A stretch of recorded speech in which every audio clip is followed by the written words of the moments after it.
My scientist is Melinda Haws. Where and when were you born? I was born in December 1965 in Charleston, Illinois. When did you decide to become a scientist? I first decided that I wanted to go into medicine when I was 5 years old. At that time, I had a younger brother who was 3, and my mother had twin babies who were also boys who were born 7 weeks early. And we spent many, many evenings in the hospital in the preemie unit watching the little bitty babies. And it was then that I decided I wanted to be a doctor and learn more about science. Wow, that's a lot of time spending in a boring hospital waiting for your brothers to get better. Yes, wow. It was. And poor you have to have 3 brothers. Poor Stinky me. brothers. That's exactly right. Where did you do your education? I did my education in Indiana and Illinois. I went to college at Indiana State University, and then I went to medical school at Southern Illinois University. That was 4 years of college, 4 years of medical school, and then I did a 6-year residency. That was 3 years of general surgery and 3 years of plastic surgery. If people were counting that up, how many years did you do in school? Well, that was 14 years, and then I did another year of fellowship training. So it was 15 years from the time I finished high school to when I was out on my own as a doctor. Wow, that's a lot of school.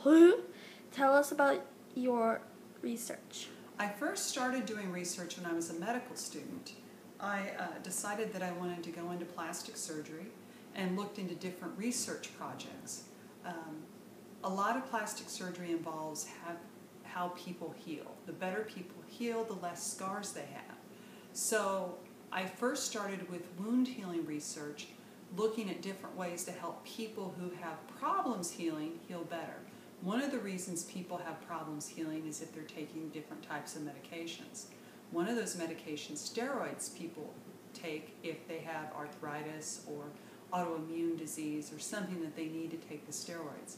The problem with the steroids is that it prevents them from having flare-ups from their arthritis, but it also prevents them from healing well. So one of the first studies I did with rats was looking at how we could treat the wounds of a steroid-treated animal and make them heal more efficiently and better, almost like a regular wound in a regular person. And we used topical vitamin A to do that. Where did you live? I lived in Springfield, Illinois, while I was in medical school and then when I did my residency. Also, while I was there, I went on to look at more research, looking at other medications. People who take different over-the-counter medications also have trouble healing. Like even Advil you can buy at the store. If you take that every single day, you will have slowed wound healing, and we showed that with some of our research.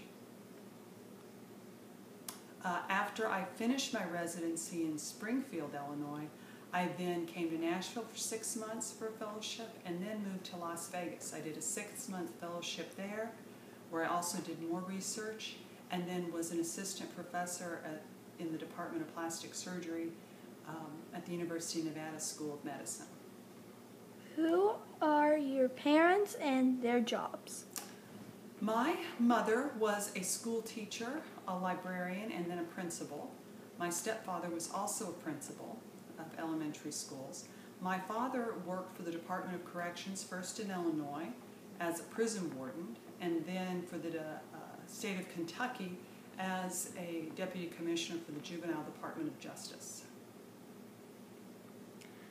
How did you help with your community with your papers and your research?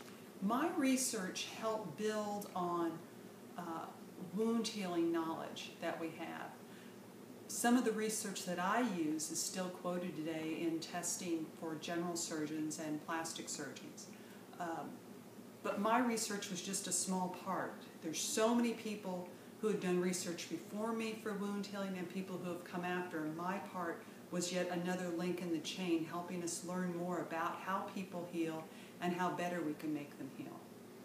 Since I moved from Las Vegas in 2002, I now am in private practice as a plastic surgeon. I stopped doing bench research, which is what we call being in the laboratory doing research, at that time because that's when I had my daughter Tessa. And I didn't have time to do bench research and be a plastic surgeon and be a mom. But the research that I did all those years before, I still use every day when I'm treating patients and looking at the medications they're on to see if there's something that they're taking that will impair their wound healing after I operate on them. In fact, I'm now clinical faculty for the Department of Plastic Surgery at Vanderbilt, and a lot of what I learned in the lab, as well as a lot of what I learned in my practice, I now pass on to different residents that I work with. I'm very sorry, people, but there's a big fat cat trying to ruin. This is Stevie, and he's very fat. Back to my scientist. Tell us about your job or jobs. Right now, I am a plastic surgeon who does elective plastic surgery on people, which means I work to do things to change their body, to help them feel better about themselves, to help them look better, to correct something that is wrong with their body or something that isn't even with their body. Also, I work with Vanderbilt residents. Since I started my residency in 1991, I have taught hundreds of other medical students and residents. And again, just like those links in the chain, my knowledge is one more link in all those doctors' careers. Some of them use a lot of what I teach them, some use a little bit. Tell us about your hobbies.